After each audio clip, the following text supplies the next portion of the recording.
দেখুন, মানিকচক পঞ্চায়েত সমিতিতে তৃণমূলের পঞ্চায়েত সমিতির সভাপতি ছিল, সহসভাপতি বোর্ড তৃণমূলের ছিল এখানটায়।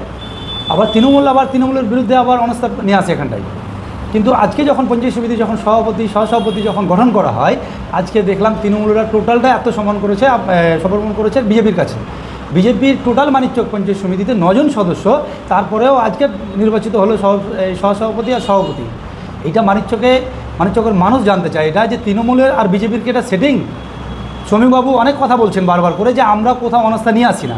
তো মোট 9 জন সদস্য নিয়ে কিভাবে আজকে মানিকচক পঞ্চায়েত সমিতিতে সহসভাপতি আর সভাপতি গঠন করলেন, মানিকচকের মানুষ শ্রমিকবাবুর কাছে আর বিজেপি নেতৃত্বের কাছে এটা জানতে চাই আমরা।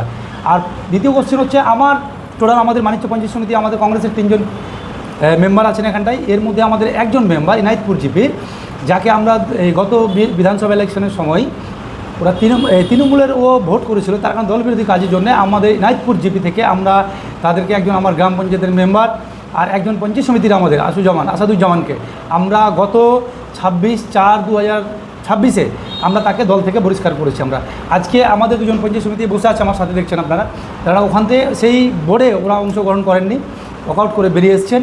আমরা বিরোধী ছিলাম, আমরা বিরোধী থাকবো। আর আসাদুজ্জামানের কথা বলছি, তাকে আমরা দল থেকে বহিষ্কার করেছি, সেটা ও নিজের মতামত, ও কোথায় আছে কী করছে সেটা ওর ব্যাপার, সেটা দলীয়ভাবে আমাদের কোনো ব্যাপার নেই। এটা আমার দলের ব্যাপার আছে। আজকে আমরা বলছি, আমি যেটুকু জানি, খবর যেটুকু পেলাম আমরা, যে সিপিএমের 2 জন ওখানে পঞ্চায়েত সমিতির মেম্বার আছে, তার মধ্যে একজন মেম্বার সেখানে পার্টিসিপেট করেনি, একজন মেম্বার নাকি সেই হলে ছিলেন। আমি জানি না সেখানে সমর্থন করেছে কি করেনি, সে ব্যাপারটা সিপিএম আছে, সিপিএমের নেতৃত্ব ভালো জানে, ওরাই সেই ব্যাপারে বলতে পারবেন, এই ব্যাপারে আমাদের কোনো বক্তব্য নেই। তৃণমূল মানে বিজেপি তৃণমূলের কিছু মেম্বারদেরকে দিয়ে অনাস্থাটা প্রস্তাব করেছিল। আজকে ওদের সেটিং হয়ে ওরা কিছু ব্যাপার সেটিং আছে, একটা আন্ডারগ্রাউন্ড সেটিং করেছে। সেটিং করার পরে আজকে যখন আবার সভাপতি যখন নির্বাচিত হয়, সেখানে বিজেপির কাছে তার আত্মসমর্পণ করেছে।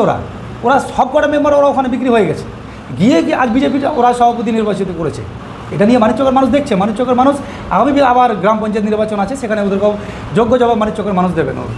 রাজনীতি আমরা বিগত দিনেও দেখেছি, আমরা যখন তৃণমূলের সরকার যখন ছিল, বিভিন্ন দলের প্রতিনিধিদের ভাঙিয়ে ওরা নিজের পঞ্চায়েত সমিতি গঠন, জেলা পরিষদ গঠন করতো। ওরা সেই সেম কাজ আজ বিজেপি সেই কামটা আজকে করছে।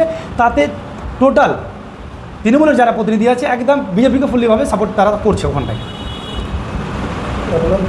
আমার নাম মতিউর রহমান, আমি মানিকচক ব্লক কংগ্রেসের সভাপতি।